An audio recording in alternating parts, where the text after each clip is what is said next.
Creo que aquí se convirtió un líder político, esos que estaban siempre en los sindicatos. Yo no me acuerdo en qué momento fue, se acercó a mí. Nosotros elegimos siempre aquí diáconos, cada 2 años, cada año elegimos diáconos por 2 años. Los diáconos se encargan de administrar todo el aspecto material. Y me acuerdo que se acercó y me dijo: pastor, quiero hacer una reunión con la iglesia porque queremos elegir un representante de la iglesia dentro del cuerpo administrativo para que luche por nuestros derechos. Y yo le dije: pero usted está loco, compadre. Si los días que están allá son elegidos por usted, ¿a quién no quiere usted? Sí, porque todo el mundo está pensando en mi derecho, en mi deseo. Hay lugares que no se restablecen, hay parejas que están al borde del matrimonio y no hay esperanza, porque ninguno está pensando en otra cosa sino en sus derechos. Pero si usted comienza a pensar en su responsabilidad, le aseguro que las cosas van a cambiar. Piensa en tu responsabilidad, porque tomaste decisiones delante de Dios. Y cuando usted, yo digo: no, pastor, yo me caso por la ley, pero no por la iglesia. Porque si la cosa no va, me divorcio. Permítame decirle que el matrimonio ante la comuna tiene tanto o más derecho que el matrimonio ante la iglesia. ¿Seguro, pastor? Seguro. Porque cuando en el Antiguo Testamento se hablaba del matrimonio, era porque la religión y el Estado estaban unidos. Y el sacerdote cumplía funciones de legalidad ante el gobierno israelita, porque Israel era la nación de Dios y 100%. Desligado eso, la responsabilidad y el derecho legal ante Dios de un matrimonio descansa en ese matrimonio civil que usted tuvo ante el gobierno, que quede eso bien claro. De hecho, yo lo puedo casar a usted aquí, pero si usted no se casa ante la comuna, de nada así, no tiene valor. Así que si usted se casó en la comuna, usted está casado ante el Señor también. Usted tiene una obligación ante el Señor. Responsabilidad habla de sacrificio. El derecho habla de mi yo. La responsabilidad habla de la muerte de mi yo. Lo contrario a la obediencia es la rebelión. Y de hecho, sus manifestaciones son comunes alrededor nuestro. Cuando usted habla de huelgas, ¿qué son las huelgas? Rebelión. Pueden ser justas o injustas, pero es rebelión. Que las personas se están levantando contra sus autoridades. Rebelión. Cuando una nación se abstiene de votar, hay rebelión. Es la manifestación de la rebelión. Porque hay una ley que dice que usted tiene que votar y no lo está haciendo. Cuando nosotros no pagamos los impuestos, hay rebelión. Porque si usted vive en este país, legalmente, prepárese a que lo sangren, ¿verdad? Tiene que pagar hasta por la forma de caminar de este país. Y si usted empieza a insultar a este país por los impuestos, ¿qué hace aquí? Váyase para su país entonces. Usted no tiene ningún problema. Pero si usted está aquí conmigo y estamos con estas leyes, cumplamos con la alegría de nuestras responsabilidades. Eso es todo. Tenemos creyentes que andan maldiciendo este país, pero aquí en este país come, vive, construyeron la doble apuesta en su país. ¿Qué hablamos? Guardemos silencio, porque falta de responsabilidad. Y cuando el inconverso te escucha aquí hablar de esa manera, dice: uy, ¿y eso qué vale de iglesia? Mucho cuidado. Usamos la iglesia equivocadamente. Hay una hermana agarró a una señora en el metro y le estaba insultando, le dijo hasta lo que se dijo morir. Y de repente se detuvo y le dijo: y no te digo más porque voy a la iglesia.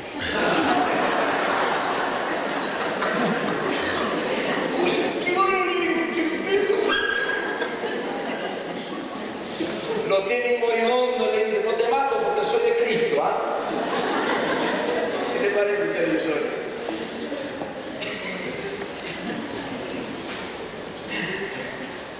El gran valor de la obediencia. Qué extraño, muy extraño lo que voy a decir. Cada vez que hablamos de la obediencia, es como un tema árido. A nadie le gusta hablar de la obediencia. Sin embargo, la gran honra de un cristiano ante el Señor es su obediencia. Lo que más impresiona al reino de los cielos no son tus talentos, no es tu, entre comillas, tu gran ministerio. Mi vida no impacta el trono porque soy pastor, olvídalo. El trono de Dios es impactado cuando Él te revela y obediente y se humilla ante el Señor. Además, quiero que sepas que Dios no me escucha porque soy pastor. Así que si alguno viene a hablar conmigo, pastor, mire, ore por mí porque usted está más cerquita de Dios. Primero, tiene un problema teológico en su forma de pensar, tiene que educarse bien. Nadie está más cerca de Dios que otro. El que está lejos es porque quiere, porque el trono de Dios está abierto a todos. Y cuando estamos en su trono, no hay oficinas para pastores, oficinas para diáconos, oficinas para mujeres, oficinas para los que limpian y una oficina para los que ni se sabe quiénes son. No. Usted habla con Dios, está delante de su trono, y si usted hace así, me va a ver a mí ahí. Es el único lugar, porque el Señor es uno, es santo y perfecto. Oiga, Dios no se deja impactar como nosotros. Nosotros nos impactamos. ¿Quién llegó? El reverendo. De verdad, el doctor en teología. De verdad, doctor en divinidad. No me diga. Además es profeta. De verdad, a eso más nos impacta, ¿verdad? Entonces, uno va al trono de Dios y piensa que Dios es como nosotros. ¡Ay, un profeta! No, hermano, olvídate de eso. A Dios le impacta el corazón limpio y humillado. Tenga el título, probate, sea pastor o no sea pastor, a Dios no le interesa eso. ¿No que usted cree que Dios se va a impresionar con lo que Él mismo hace? Por favor, Dios es santo y perfecto, aleluya. Ve los verdaderos valores nuevos. La obediencia es como una perla en las manos. Cuando el Señor nos mira, ve un hombre obediente, es como una perla preciosa. Y digo, uy, qué perla la que tengo ahí en ese centro evangelístico internacional. Hay muchas piedras que no sé ni sé qué es lo que van, pero esta está brillando. ¿Es el pastor? No. ¿Es el diácono? No. ¿Es el que dirige los coros? No. ¿Quién es? Uno que se convirtió y decidió ser obediente en todo al Señor. Y cuando Dios viene dice, ese es el tipo de la película para mí. Sé lo que necesito. Pero todo empezó con la rebelión. Escuchen, lo contrario a la obediencia es la rebelión. Y la rebelión tiene su inicio, no en la tierra, sino en el trono de Dios, allá en el cielo. Quizás que vayamos un momentito al libro de Isaías 14, porque para poder hablar de obediencia, lamentablemente tenemos que ver la rebelión. Isaías 14.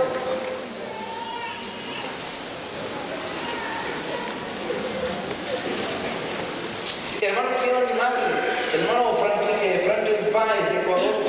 ¿Cuántos ecuatorianos hay aquí ante la mano? Ecuatorianos. Bajen la mano. Antes eran todos, ya no. Esta semana que viene recibe el hermano Franklin Páez con su esposa. Son pastores de Ecuador, de Quito, Ecuador. Él ha sido líder nacional de las Asambleas de Dios por muchos años en su área administrativa. Él con su esposa estará en el retiro de obreros 5, 6 y 7 de diciembre. Será un retiro extraordinario. Vamos a tener obreros de 5 congregaciones latinas de acá, 5, juntamente con nosotros. Así que tendremos un tiempo de confraternidad muy hermoso. Si usted no es obrero o un líder potencialmente aquí, pero dice, pastor, ¿sabe qué? Yo quiero participar de ese retiro, bienvenido. Apúntese con la hermana Isabel Calderón y la hermana Marta Ponte. Así que háganlo pronto.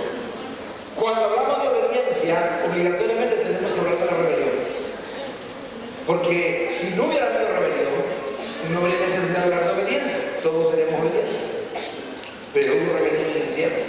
Y Isaías 14, en una forma muy particular, menciona este detalle. Y si usted abre conmigo, encontraremos 3 características clásicas de la rebelión. Porque el Señor creó a Satanás y estando lleno de la gloria de Dios, Él se sintió el más guapo de todos y dijo, ¿qué hago yo aquí? Yo debo ser el primero. Si soy el más bonito de todos, lleno de gloria, solo Dios está ahí arriba de mí. Después de Él estoy yo, pero no me gusta estar aquí, quiero estar ahí arriba también. Y en el corazón de Satanás empezó a crecer envidia, suele bien. Y cuando él tomó malas actitudes, su actitud de rebelión se manifestó en tres cosas. La primera de ellas es que Satanás quiso tomar el lugar de Dios. Capítulo 14, versículo del 13 en adelante. ¿Lo tienen?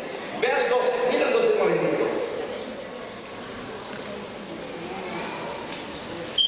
¿Cómo caíste del cielo, oh lucero, hijo de la mañana?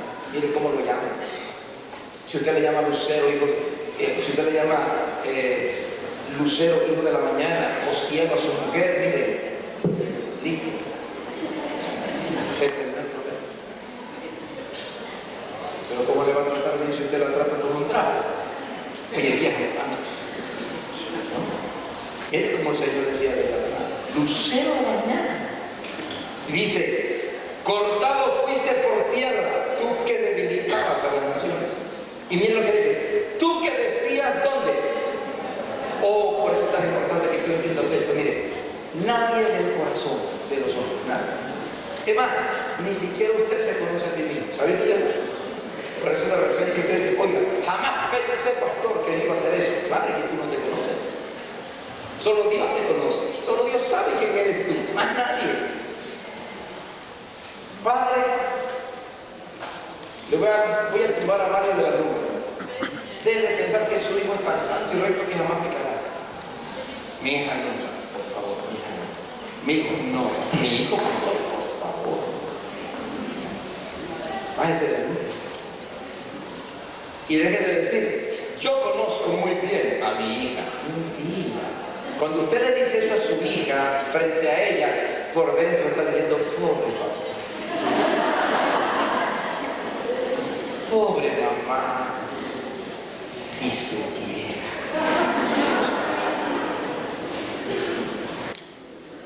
Bueno, yo tuve a mi hermano aquí hace muchos años ya. Y me dio una pena porque en una reunión dijo, yo estoy seguro. Esta misma, suena, muchacho, vive. Mi hijo conmigo allí. Oiga. Después de un par de meses, hermano, le salió una lista de estragos que había hecho con muchachas. Vino llorando a mí diciendo, Dios mío, pastor, qué vergüenza. ¿Cómo se me ocurrió decir semejante estupidez? Oiga, bájase de la nube, padre, tu hijo no está diciendo. Ore por su hijo, ore por su hija, pero sea realista. Solo Dios conoce el corazón tuyo. Todos me están mirando, ¿verdad? Uno está diciendo, amén. Otros estarán diciendo, me miran y sonríen cuando se callará ese. Increíble. Es así. Es así. ¿Quién conoce tu corazón? Dios. Más nadie. Por eso dice, mire, cuando hablan de Satanás en su caída, lo primero que dice, tú, dice en el versículo, tú que deseas dónde, en tu corazón. O sea, nunca lo declaró. Por eso nosotros debemos orar por nuestros hijos, los padres, y decirle, Señor, solo tú lo conoces, guárdame, ayuda. Y dígale al Señor, porque Él es tan malo como yo. Así de sencillo. No sé qué estará haciendo. No sé. Cuando mi estaba chiquita siempre me decían, todo su hija me indicó que decía, puede ser, es capaz.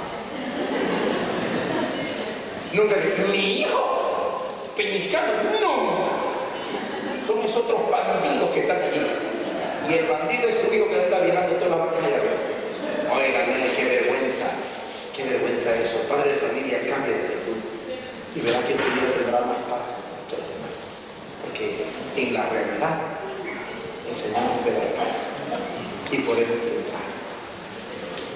Él decía en su corazón, mira lo que decía en su corazón: subiré ¿a dónde? Al cielo, en lo alto, junto a las estrellas de ¿quién? De Dios. Y dice: levantaré mi trono y en el monte del testimonio me sentaré a los lados del norte, sobre las alturas de las nubes subiré, y observe, seré semejante ¿a quién? Al Altísimo. Mire, la rebelión empezó aquí. ¿Y dónde empezó? En el corazón. Fue allí que empezó, en el corazón. Y era en contra de la obediencia. Oye, otra cosa interesante, ambas cosas crecen en el mismo lugar, en el corazón. La obediencia verdadera nace en el corazón. Eso es. La obediencia nace en el corazón. No nace en el rejo. En el rejo nace la obligación. Y al principio al hijo hay que darle para que se componga. Pero después de un tiempo, después que tienen cierta edad, lo único que nos queda a nosotros es decir, Señor, pon en mi hijo tu corazón. Porque si tú no se lo das, se corromperá como cualquier otro ser. Por favor.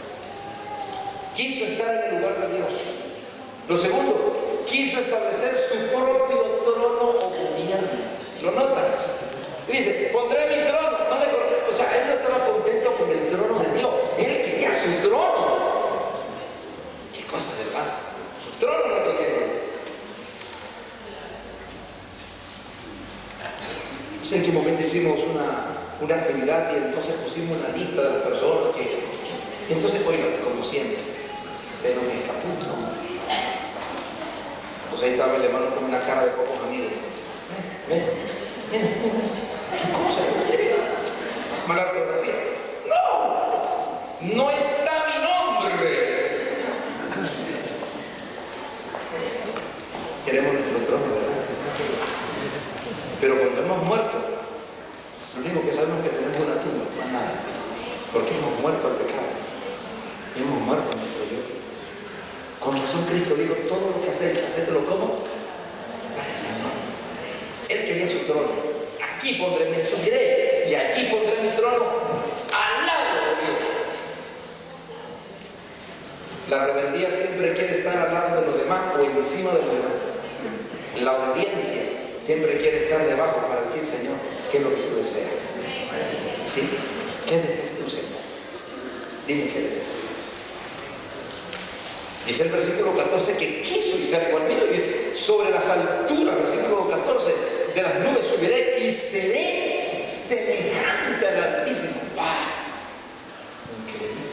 Seré semejante a Él. El principio de Satanás es la rebelión. El principio de Dios es la obediencia. No olvide eso. Por eso cuando hay rebelión en nuestras vidas en alguna cosa, usted está bajo el principio de las tinieblas. Eso es todo. Y cuando estamos bajo los principios de las tinieblas, significa que Él tiene derecho sobre nosotros. Por eso yo le voy a decir algo a los hijos que están aquí. Difícil decir esto a los muchachos porque a veces son medio tercos, ¿verdad? Hay una de tercedad donde dicen, no, porque ya tiene 56 años, piensa que uno. Piense lo que quiera pensar, hijo, pero permítame decirle algo. Si usted echa algo en contra de su padre, Satanás tiene derecho sobre él. No importa cuán inteligente seas, seguramente te has ocultado de papá y mamá por mucho tiempo. Y usted dirá a sus solas, si el pastor supiera quién soy yo. No, que tu hermano no es que papá y mamá lo sepan, pero es que Dios lo ve.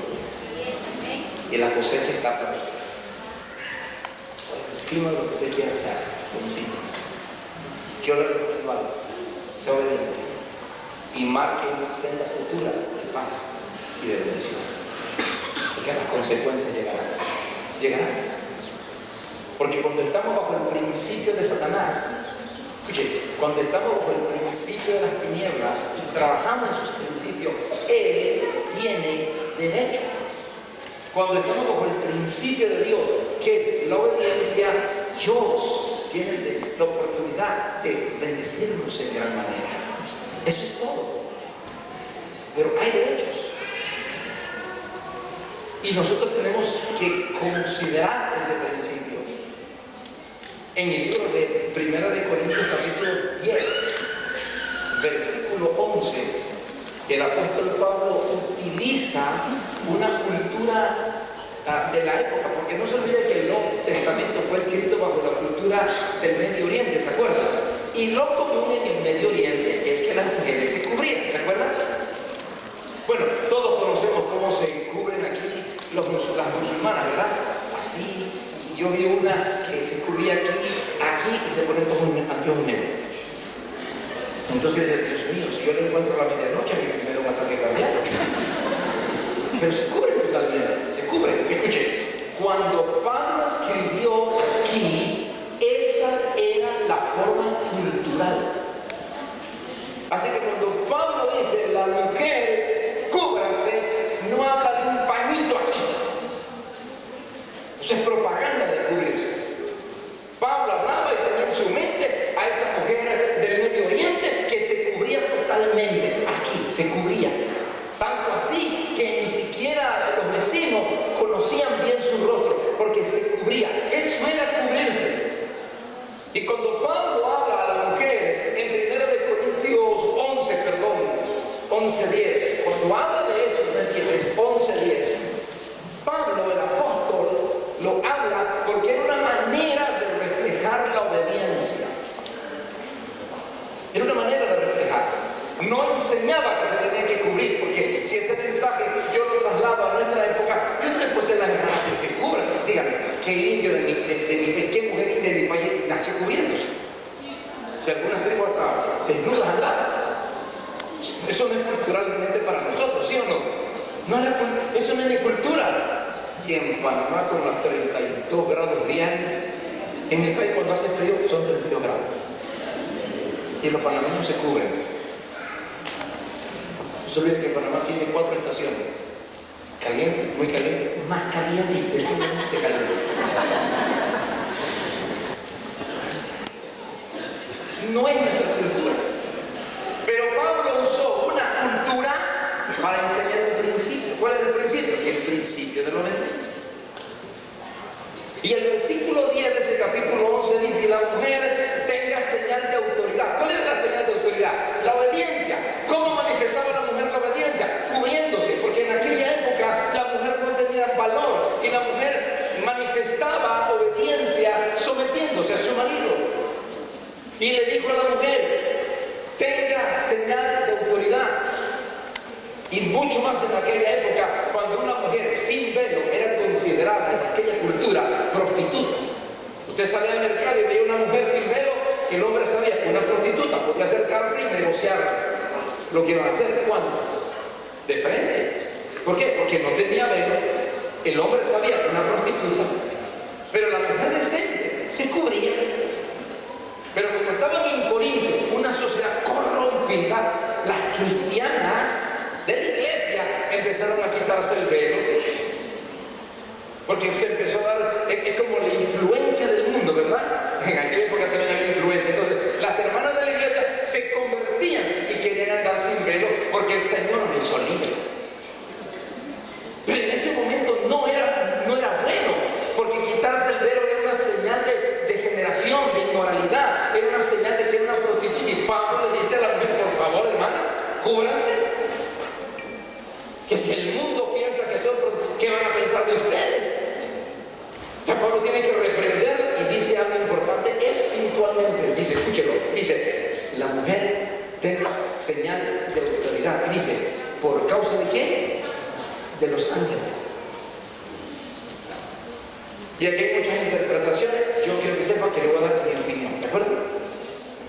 Algunos dicen que son los ángeles de Dios porque están alrededor nuestro, cuidándonos, y es cierto. Hebreos 1:14 dice: porque los ángeles son espíritus ministradores enviados en favor de aquellos que le darán el reino de los cielos, ¿cierto? No los vemos, pero aquí están. No piensen que alguien está a su lado. Porque dirán: Dios mío, si soy un ángel, me quiero acabar.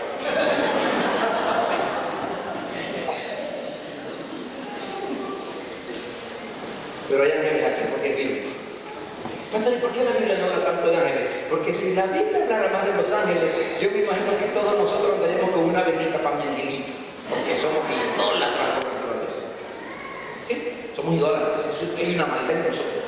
Pero la Biblia habla de ángeles y están a tu lado, y están aquí, y han llegado porque este es el pueblo de Dios. Y cuando usted sale, van a su lado. Y muchas de las desgracias que el enemigo ha levantado contra usted no han ocurrido porque tú eres de Dios y ellos están. La Biblia no habla de su trabajo, pero sí dice en breves palabras: son enviados en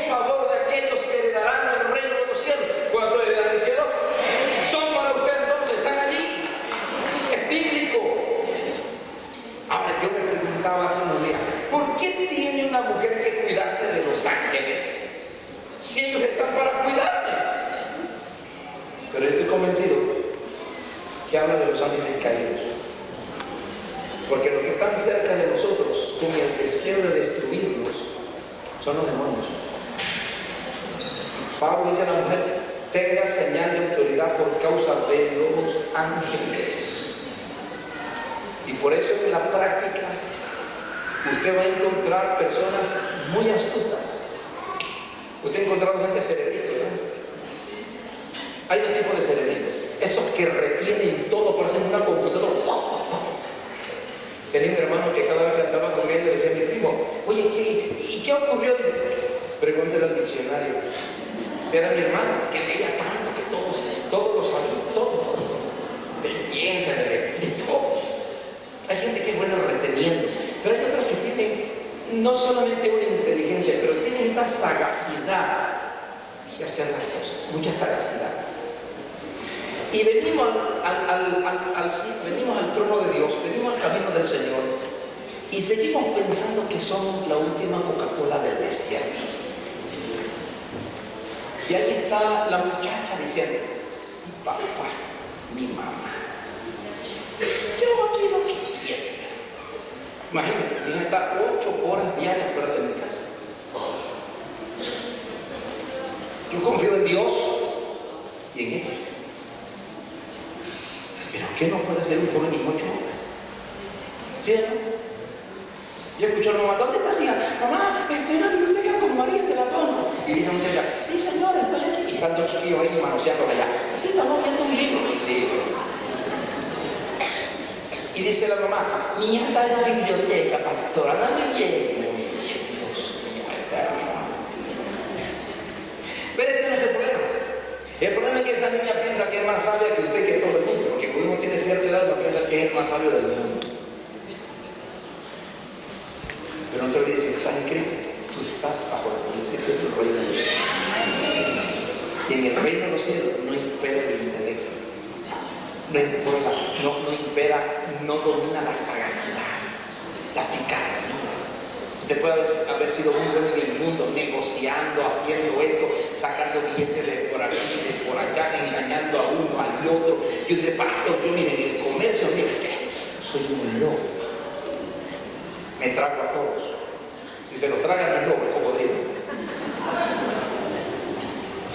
Llegas a la casa de Dios, te conviertes al Señor y empiezan a ocurrirte una de fracasas. ¿Qué ocurre? Sencillo, porque en el reino de los cielos lo que domina es la integridad del corazón, no la capacidad de tu intelecto. Entonces esa niñita, ¿sí?, viva, sabia, igual que el varón, yo sé más que papá y mamá. De repente lo llaman de la policía: señor Juan Pablo, que sí, aquí tengo un niño que se llama Pablito Ortega y dice que es su hijo.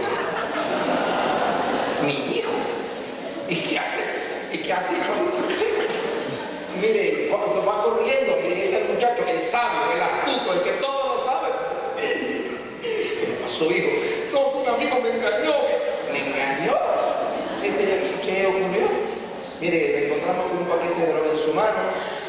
En una discoteca peleando, le encontramos arma blanca en su mano. Ahí quedó. Mire, vaya a la cárcel. Pero no en su país, ya lo saben. Vaya a la cárcel de Corea, llena de todos los sabios y astutos de Bélgica. Y hay muchos latinos ahí que pensaban que eran la mamá cárcel. Pensaban que eran la última Coca-Cola de la desierto. Y ahí están. ¿Sabe por qué? Porque en las tinieblas o en el reino de los cielos tu capacidad no domina. Y en el reino de los cielos impera la sinceridad del corazón. Y dice Isaías: por torpe que seamos en este camino, no nos perderemos. Usted tiene que creer, Señor, de mi sabiduría, de mi fuerza, eres tú. Yo confío en tu palabra, me sacamos el libro. Eso es todo. Entonces nosotros encontramos, por eso que Pablo le dice a la mujer: tenga la mujer señal de autoridad por causa de los ángeles, porque el enemigo tiene derecho cuando usted anda en rebelión. Eso quiero recalcártelo. ¿Cuándo tiene Satanás derecho sobre mí? Cuando estamos en rebelión. Y no es que te va a agarrar así con 4 demonios y te va a meter un... No. Te va a confundir tu camino. Te va a enredar con la mujer que no te pertenece. Te va a enredar en tus negocios. Te va a enfermar. Te va a robar las bendiciones de Dios. Tienen hecho, porque usted está en rebelión. Y yo le quiero decir a la juventud y a todos, si usted quiere llegar al final de su vida bajo la bendición de Dios, aunque nadie lo aplaude y aunque parezca un tonto, manténgase en la obediencia a la palabra, porque Dios solo bendice la obediencia.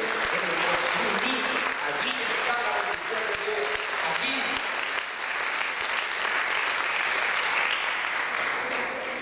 La rebelión es contrario a la obediencia. Y Satanás ha sido tan astuto. Oiga, voy a decir algo muy interesante. Se acaba de morir en España, usted lo sabe, una de las mujeres más famosas de España. ¿Sí? Mire, el dinero que tenía esa señora, solo el dinero en mano, sí, para repartir con sus hijos, 3.000 millones. Son 6 hijos, saqué la cuenta, 500 millones para cada uno. Dice usted, aunque si fueran que esa es mi tía.